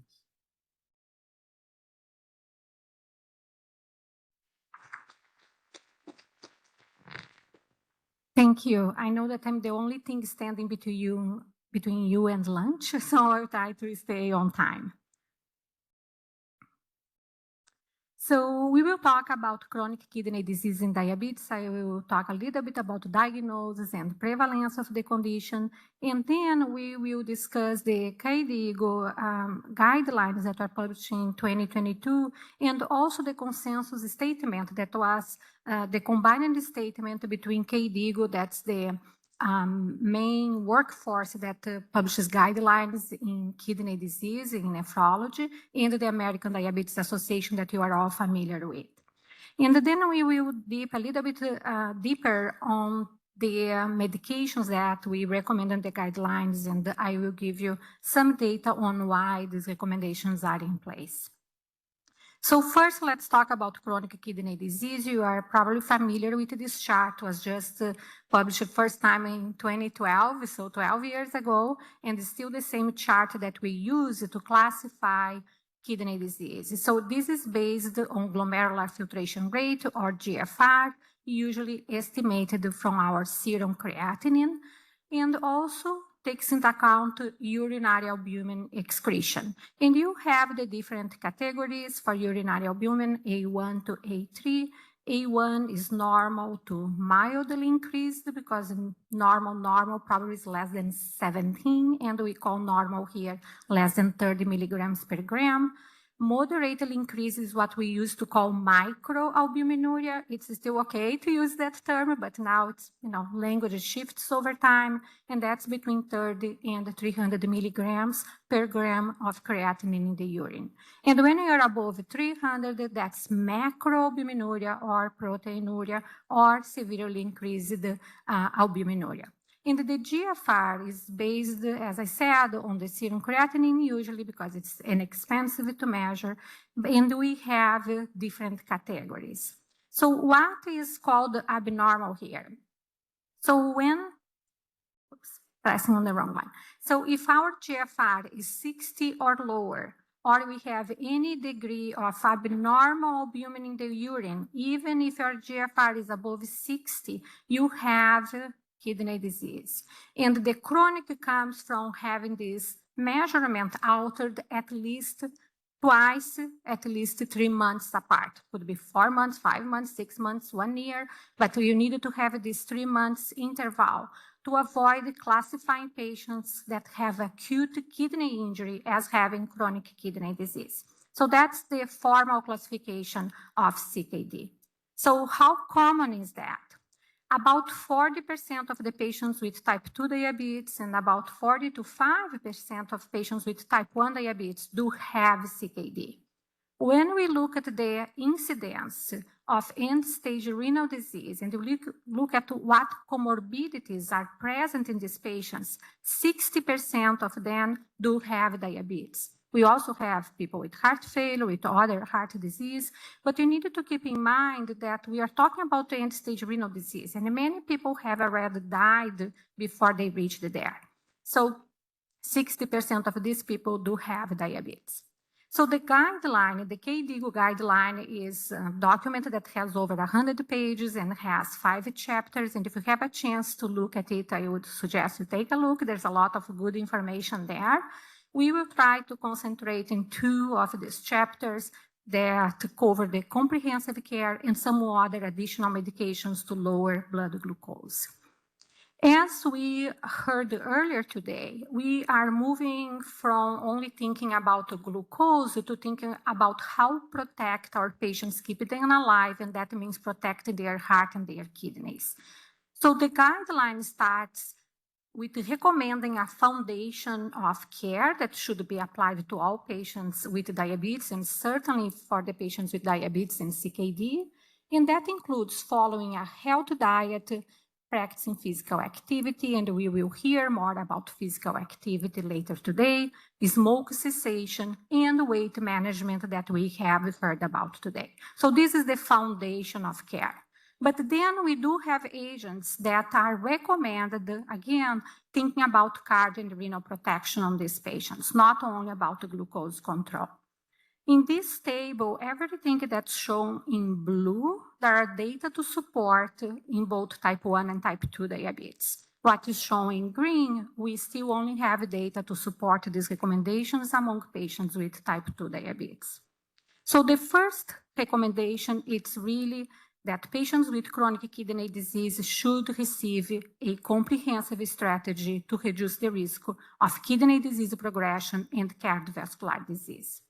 So let's talk briefly about renin-angiotensin system inhibitors. This has been in multiple guidelines for diabetes and CKD over the years. It's the drug of choice for patients who have hypertension and albuminuria. And despite that, only about 50% of our patients are on these agents. But also important, it's not just a tiny bit dose of ACE inhibitor. We should use the dose that's the highest dose that is tolerated by our patient. That's where we are going to get the benefits from these agents. I'm just going to show you some of the data that support these statements. These were published 30 years ago, the CAPTOPRIL trial, patients with type 1 diabetes. Here we have urinary protein excretion, so these people did have proteinuria. And what this trial showed that when patients were randomized to captopril versus placebo, these patients had a benefit in terms of kidney disease progression, less doubling of serum creatinine, and that's a predictor of progression to end-stage renal disease, and also lower mortality or need for dialysis or kidney transplant. So the next two studies that I will show you are among patients with type 2 diabetes, published in the early 2000s, and now with ARBs instead of ACE inhibitors. The first one looked at losartan versus placebo, again, patients with proteinuria, and showed a lower likelihood of progressing to a kidney outcome, doubling of serum creatinine in stage renal disease, or death, included death from renal causes. The other study was the IDNT that used ibezartan and now had an active comparator, and this active comparator was amlodipine. So you're trying to adjust for this blood pressure difference that you would have with the placebo versus the treatment group. And even when the data was adjusted for these differences, ibezartan and ARB had a beneficial effect compared to placebo, as we would expect, but also when compared to amlodipine. So that supports part of the data that supports the recommendation for renin-angiotensin inhibitors in these patients. So what about SGLT2 inhibitors? The guideline recommends use of SGLT2 inhibitors for patients who have a GFR above 20 if they have CKD and type 2 diabetes. And these agents are recommended as the first line therapy. So you heard about the SGLT2 today, and I will just show you some of the data. We heard about the EMPA-REG trial before. This trial, again, was a trial designed in terms of cardiovascular safety, so the main outcomes were cardiovascular. They randomized over 7,000 patients to 2 different doses of empagliflozin. The results were combined on the report for the 10 and the 25 milligrams. And we can see that there was a 14% reduction on cardiovascular death, non-fatal MI, and non-fatal stroke. And that was the primary outcome for this study.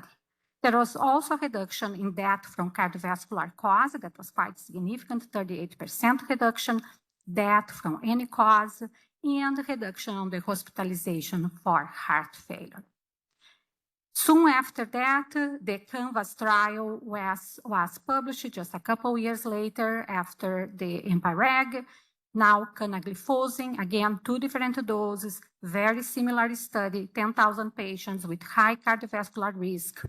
And what they found was exactly the same data in terms of combined outcome, 14% reduction in the risk of death from cardiovascular causes, non-fatal MI, and non-fatal stroke.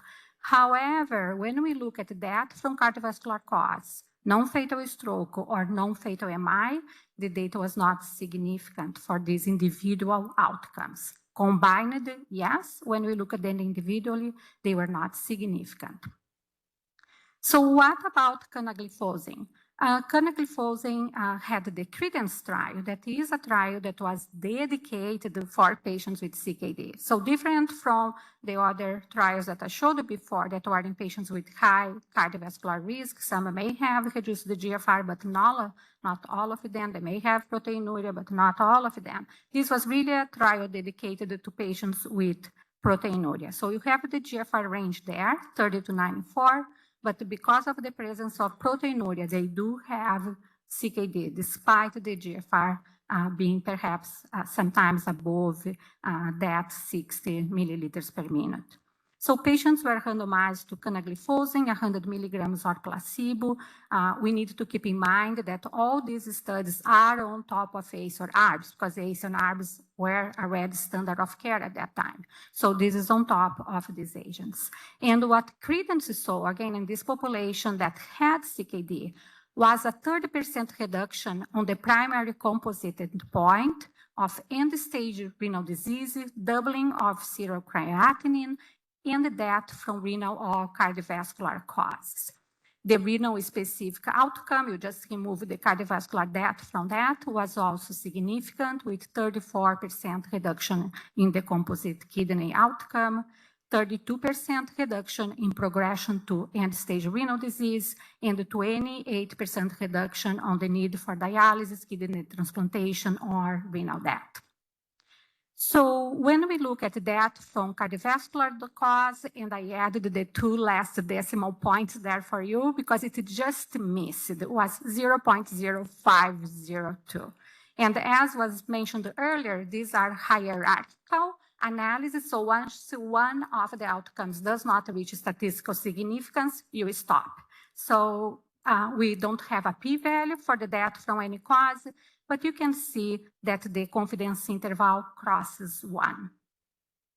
So what about dapagliflozin? We talk about empagliflozin, canagliflozin, now dapagliflozin. Again, a cardiovascular trial. Patients were randomized to dapagliflozin 10 milligrams or placebo, over 17,000 patients with type 2 diabetes. We see similar benefit from cardiovascular death or hospitalization for heart failure here, 17% reduction. It's not the same MACE that we are looking at before. These were driven by hospitalizations for heart failure. When we look for death from any causes, there was not a significant benefit for dapagliflozin. The same was true when we look at MACE. Remember that MACE was positive in the other trials that I mentioned to you, and the renal composite outcome was also here significant with a reduction on progression of kidney disease. But not all SGLT2 inhibitors are the same. And I will show you a trial that was not positive. This is the ertugliflozin trial, 8,000 patients, 2 different doses of ertugliflozin, and the primary outcome was again a composite of cardiovascular death, non-fatal MI, or non-fatal stroke. And this figure shows you that this MACE, the major adverse cardiovascular events, are basically identical between the groups. And although there is no inferiority, there was no superiority. So patients who received ertugliflozin did not have a benefit in terms of having a lower number of events. So we talked a little bit earlier, we heard about euglycemic DKA and the risks of SGLT2 inhibitors. So this guidelines also discuss some very practical points about how to use these agents, how to initiate them. And I think that quite importantly, we talk about education, and that's something that we should do with our patients to prevent unwanted events, but also prevent the discontinuation of agents that may be of great benefit to them. So there is recommendations in terms of sick day protocol, preoperative care, food care, hypoglycemia, how to adjust other medications, volume depletion. So if you have a chance to really take a look, I think that it can be quite informative. So what about the other risk factors, right? We talk about resin inhibitors, we discussed about SGLT2 inhibitors. Of course, these patients should be on statins until we've proven otherwise. And what about as they move along, we need to continue assessing their other risk factors. We need to continue checking glycemia, albuminuria, blood pressure, other cardiovascular risk factors, their lipid profile, and add interventions and therapies as they need to reach the targets. So the additional layer is really dependent on what else our individual patient needs. We heard about GLP-1 array earlier in the recommendation for using these agents, especially in patients who have atherosclerotic cardiovascular disease, and I think that still holds true. The data may shift over time as we get more evidence, and the position of things in guidelines can move around, but it's important to keep in mind that it needs to be individualized to the patient that's front of you. So you saw a similar version of a similar analysis showing all these trials with the GLP-1 array, looking at cardiovascular outcomes, but they also had some secondary kidney outcomes in most of these studies. And in most of them, as I show in the last column here, the results were positive. They are particularly positive for agents of long duration, the ones that we use once a week. And there are a couple trials that are kidney studies. The primary outcome was really a kidney outcome, and the population that was studied was not necessarily population that only have a high cardiovascular risk, was a population of patients that had type 2 diabetes and CKD. So the first trial was the AWARD trial that was published a few years back, and it showed that patients who received dulaglutide compared to an active comparator that was glargine, was an open label study, had less reduction in GFR than those who were randomized to glargine in that study. We have the FLOW trial that's looking at semaglutide subcutaneous, and this study was just discontinued in October, had an early stop due to efficacy. We do not know the details yet. It's going to be presented in a little bit over a month, but the composite endpoint was 50% GFR reduction and stage renal disease, death from kidney disease, and cardiovascular death. The announcement says that was positive in terms of cardiovascular and kidney outcomes. Hopefully we'll see the data very soon. So again, good news on the GLP-1 arena as well. So if you look at this couple data from meta-analysis that I will show you here, MACE reduction about 14%, similar to what we saw with SGLT2 inhibitors, cardiovascular death, 13% reduction. Again, these are data from meta-analysis. MI, 10% reduction. Stroke, we heard earlier, 17% reduction. Hospitalizations for heart failure, 11%. All-cause mortality, 12%.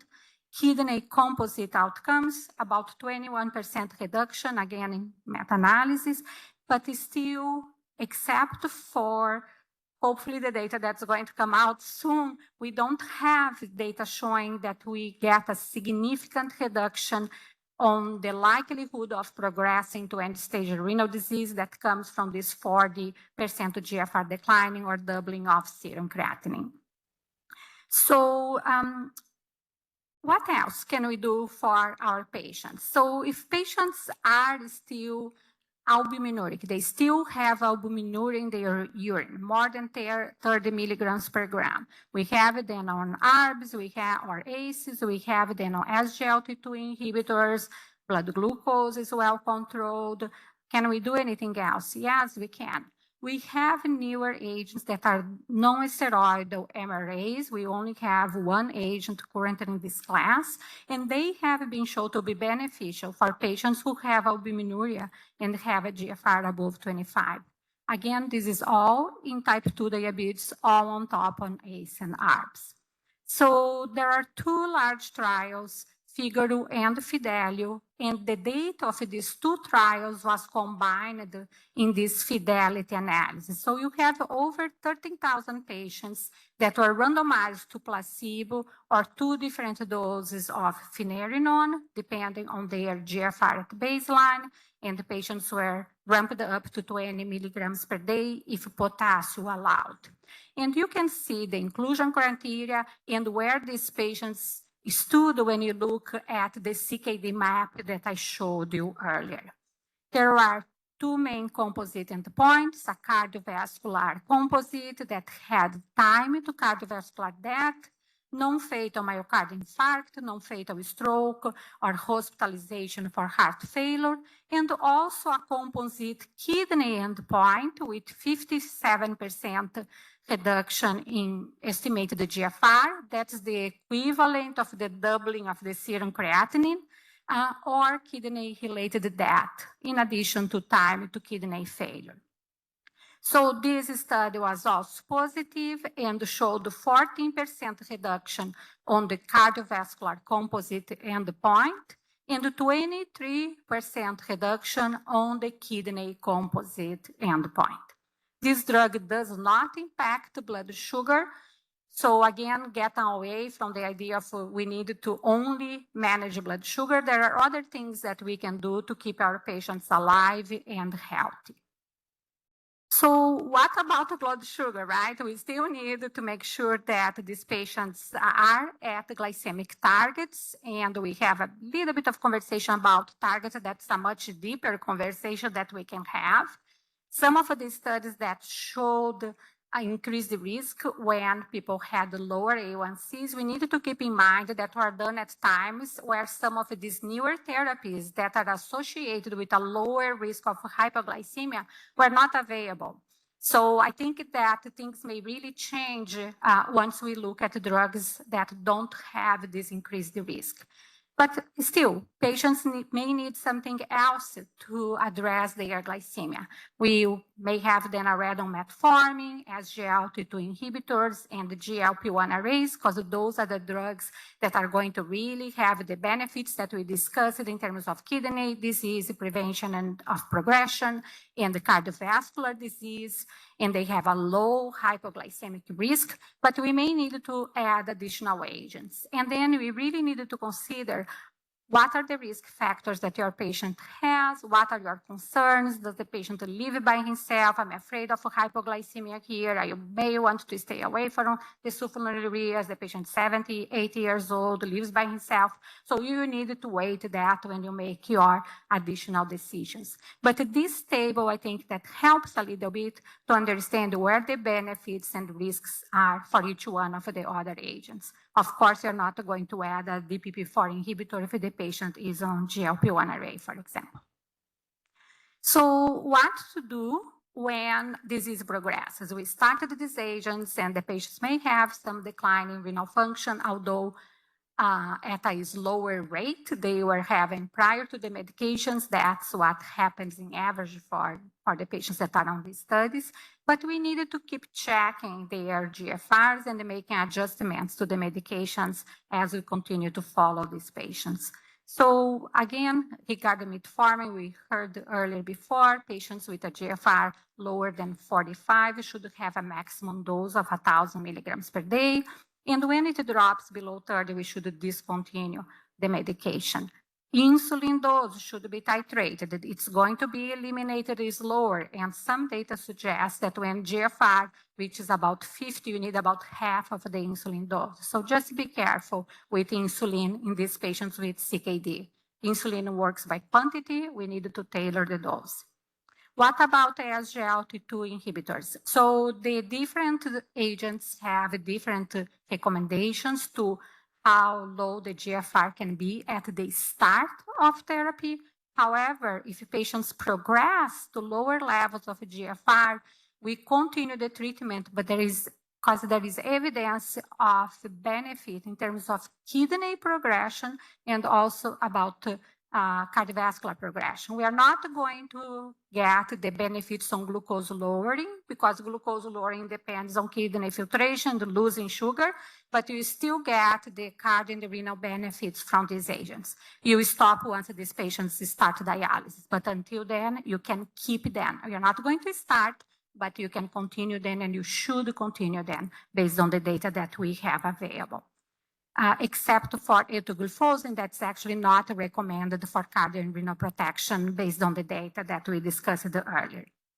And then if we look at the GLP-1 array, we can see that these agents may have some advantage here because they continue to be effective at lower GFR rates. You still get the benefit on glucose lowering for most of these agents, and many of them do not need dose adjustment.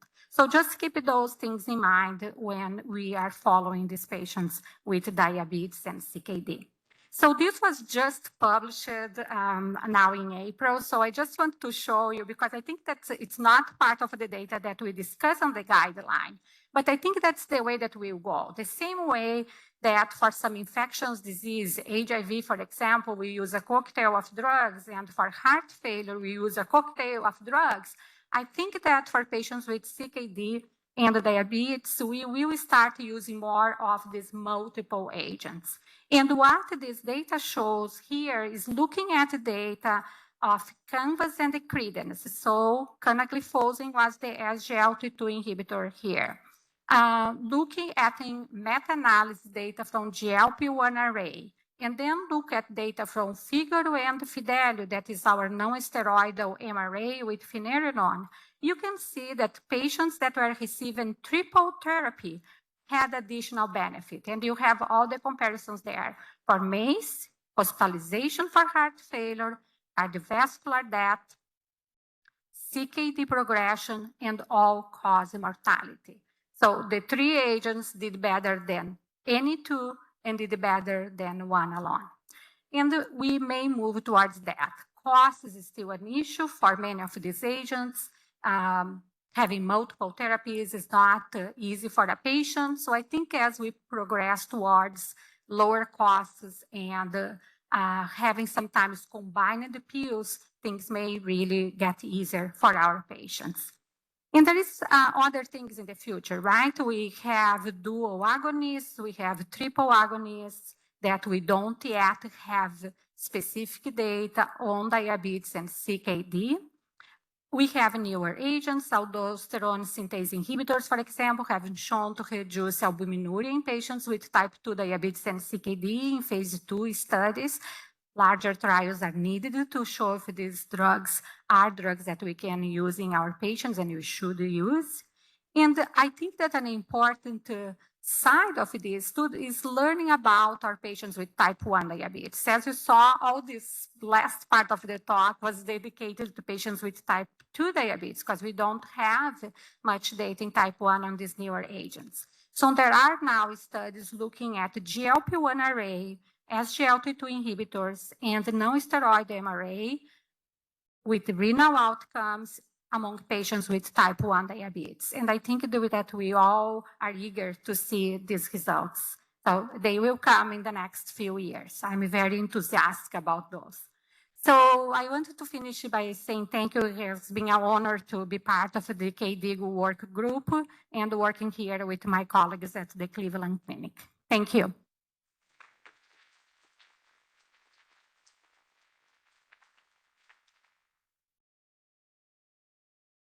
I just wanted to ask a couple questions. One is what your thoughts are of finerenone versus spironolactone, which seems to be an agent that is often used.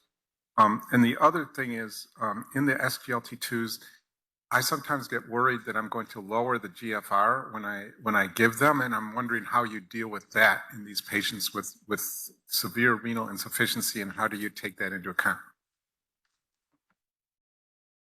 Thank you. Two great questions. So spironolactone that's commonly used and has been on the market for a long time, it's an steroid mineralocorticoid receptor antagonist versus a non-steroidal one. So with spironolactone, you have much more of the unwanted sexual side effects that you are not going to have with finerenone. In addition, there is a difference in timeline, so risk of timeline of elimination. So risk of hyperkalemia, even though there's no large studies comparing it back to back, seems to be greater. However, in patients who have heart failure, spironolactone is one of the drugs that's recommended for management of heart failure. So in those patients, until we have data to support use of perhaps finerenone in these patients, because we know that reduces hospital admissions for heart failure, patients who had heart failure were excluded from the trials. So we don't know if that drug will be as effective as spironolactone in patients with heart failure yet. We will have data on that. But at this point, I would keep them slightly in separate buckets because of the difference on the mechanism of action, because they are non-steroidal, lower likelihood of having hyperkalemia, and the data on CKD, it's not there in diabetes for patients who are on spironolactone. The data is really strong on these non-steroidal agents, but not on steroidal agents in terms of protection. That answer the question? So SGLT2 then. So with SGLT2, as we discussed earlier, I think that kind of like open space for the medication is very important, right? So you may need to do that because of glycemic control, but you may need to do that when patients are on diuretics and you are concerned about hypovolemia. You can have, and you expect to have, some initial decline on the GFR, the same that happens when you use ACEs and ARBs, and that can also happen with finerenone. You have this initial hemodynamic effect. There is a reduction on GFR, should not be more than 30% change, but you often recover some of that, and the slope of loss reduces over time. So if you are in a very low end, that's when I think that you are more careful and you're like in your 25s. What I usually do, I talk to, usually there's a cardiologist or nephrologist involved. I talk to them. We discontinue the diuretic once the patient starts the SGLT2 inhibitor for that purpose, to not dehydrate too much the patient and not lead to additional volume loss and additional kidney function loss. So, any other questions? So thank you again, and Dr. Zimmerman has a few words, I think.